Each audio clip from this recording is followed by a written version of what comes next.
Hello বন্ধুরা, চলে এলাম আমার ওয়েট লস জার্নির ব্লগ নিয়ে। আজ ওয়েট লস জার্নির ডে 1। তো এটা আমি রাত্রে সারা রাত ভিজিয়ে রাখবো।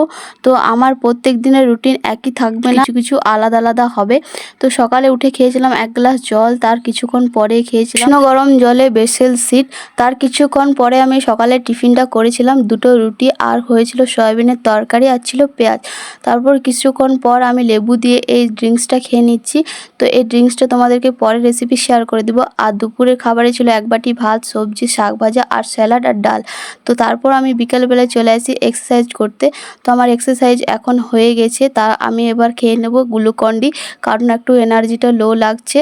তারপর কিছুক্ষণ রেস্ট নিয়ে খেয়েছিলাম আমি বিকালবেলায় এই ছোলা সেদ্ধটা। সারাদিনে খেতে হবে 3 লিটার জল, তো আমার কাছে সেই মাপের বোতল নেই, তাই দেখাতে পাচ্ছি না। রাতে খেয়েছিলাম একটা রুটি, সবজি আর শসা আর আলু ভাজা। ঘুমোতে যাওয়ার আগে খেয়েছিলাম 1 গ্লাস গরম জল। আজকের একদিনটা কমপ্লিট করে ফেললাম। তো ভিডিওটা এখানে শেষ করছি। Bye bye.